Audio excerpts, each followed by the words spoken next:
Bismillahirrahmanirrahim. Assalamualaikum warahmatullahi wabarakatuh. Selamat pagi yang terhormat, Max Franky Karel Roli, Kepala Bidang PKLI. Yang saya hormati, Kepala Sesi Lain Informasi Bu Tini Noviarini, dan yang saya hormati juga Bu Neliliana, Kepala Program Diploma 3 Proses Bisnis Pajak T. Dr. Mukhtar Tholib. Alhamdulillah kita dipertemukan dalam Zoom meeting kali ini dalam keadaan sehat walafiat, tanpa suatu halangan apapun, untuk sama-sama bertukar informasi terkait topik yang akan saya bawakan, yaitu impor sementara barang bawaan penumpang. Mana topik ini sering ditanyakan oleh mahasiswa-mahasiswa sekarang. Nah, ini saya belum menyapa teman-teman mahasiswa. Selamat pagi teman-teman mahasiswa, Dr. Sti Mukhtar Tholib. Alhamdulillah masih semangat, hawa-hawa mahasiswa itu saya senang sekali. Oke, sebelumnya perkenalkan dulu. Nama saya Hafaz Gumilar. Saya bertugas di Bea Cukai Tanjung Priok. Boleh dipanggil Pak Hafaz, Pak Gum, Om. Weh, malah seneng saya. Atau Pak D juga nggak apa-apa. Riwayat pendidikan saya dulu di Bea Cukai Stan, D1 Bea Cukai, dan sekolah di alma mater Sti Mukhtar Tholib. Kita sama teman-teman ya. Jadi tepuk tangan untuk Sti Mukhtar Tholib ya. Oke. Ini kurang satu nih, dosen favorit nih. Pastilah Bu Leli Liliana yang paling favorit.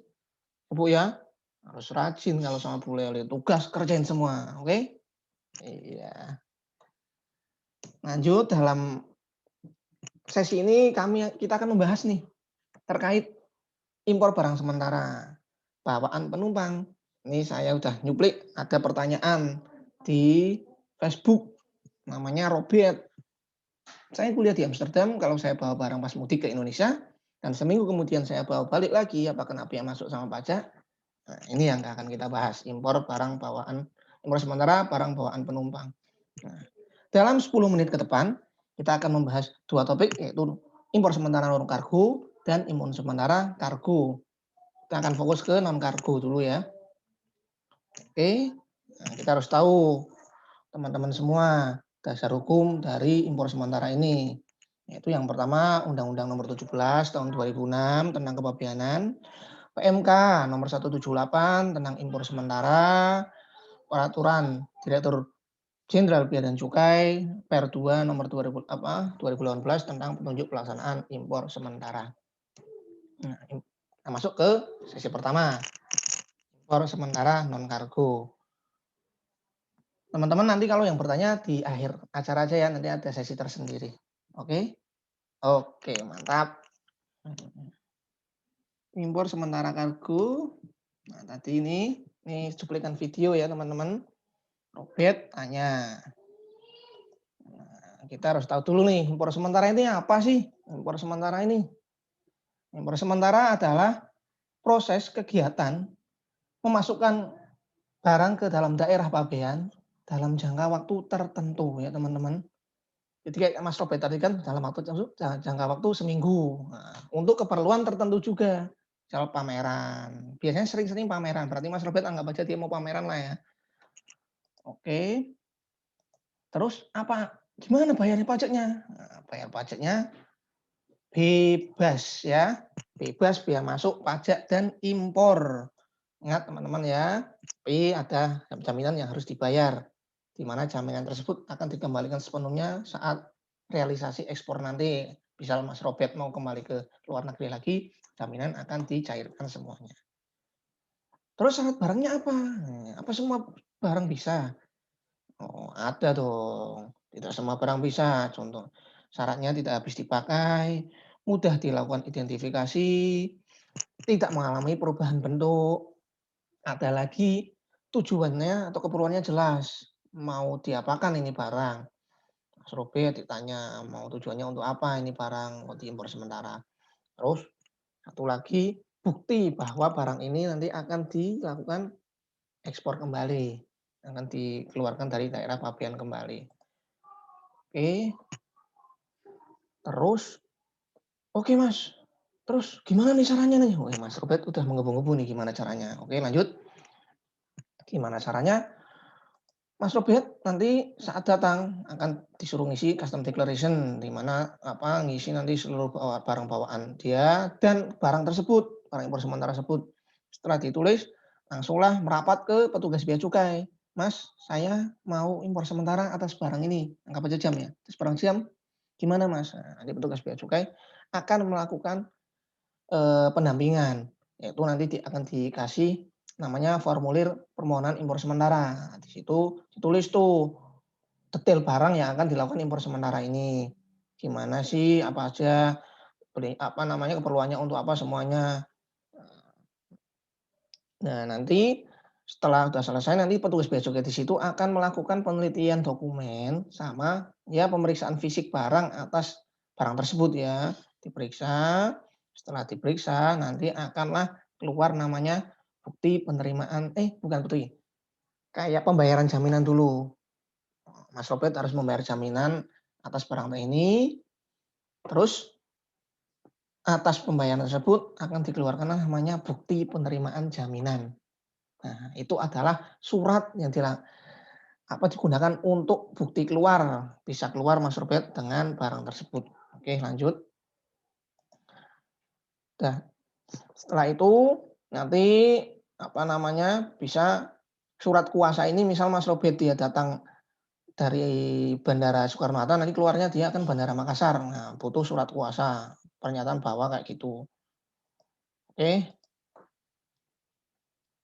lanjut. Nah, impor sementara kargo hampir sama. Bedanya kargo apa, pengurusannya lebih detail karena harus ada cap fasilitas impor sementara. Seperti ini. Oke, pre-memori. Nah, langsung teman-teman semua juga harus diingat. Nah, ini saran berarti udah di sesi akhir acara ya.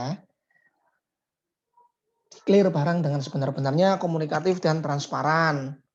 Mas Robert nih saat ditanya sama bea cukai itu harus komunikatif, terbuka. Declare barang, tadi yang dicontohkan jam, jangan ditulis jam tok, jam tangan merek Richard Mille gitu ya. Transparan, jika nanti ditanya sama petugas bea cukai, langsung saja ngomong, terbukalah invoice-nya gimana, ini ada proses perjanjian penawaran pameran atau gimana gitu. Yang kedua adalah jika kargo, pilih forwarder yang profesional, ya. Jangan sampai kejadian PPJK-nya nggak pernah ngurusi impor fasilitas ini ya, impor sementara, jadi terbengkalai. Nah, kaitannya dengan nomor 3, semua di-upload, harusnya budayakan bertanya dulu. Jadi teman-teman, misal jangan bea cukai lama, bea cukai ini, bea cukai itu. Wah, bea cukai nggak becus, jangan teman-teman. Budayakan bertanya. Nanti di sesi acara saya akan jelaskan ini loh, kontak-kontak yang bisa dihubungi teman-teman semua. Era keterbukaan informasi publik ini, kami dengan tegas bea cukai mendukung sekali keterbukaan informasi publik. Jadi teman-teman bisa bertanya, ya. Jangan langsung jadiin konten itu. Jangan teman-teman ya. Oke, tapi insya Allah lah ini muhtar tolib lah. Ini ya, ini. Oke. Lanjut. Nah, ini pertanyaan, monggo yang mau tanya siapa? Oh, silakan Bu Leli. Wih, pertanyaan bagus sekali Bu Leli. Bu Leli itu memang dosen favorit saya.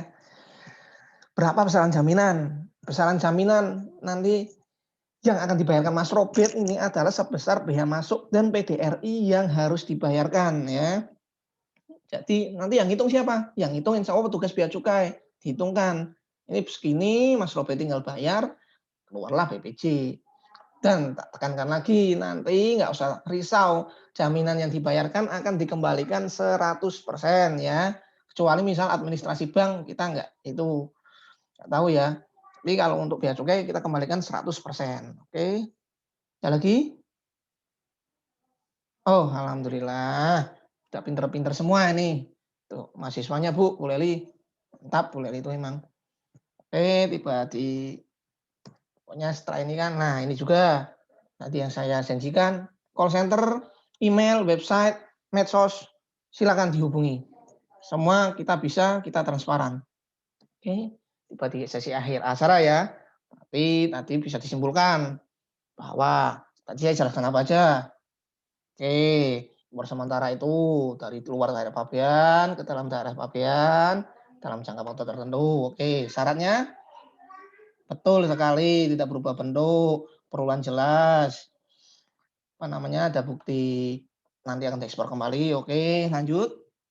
Jenisnya, oke, kargo, non kargo. Bayarnya, jaminan toh nanti jaminannya dikembalikan.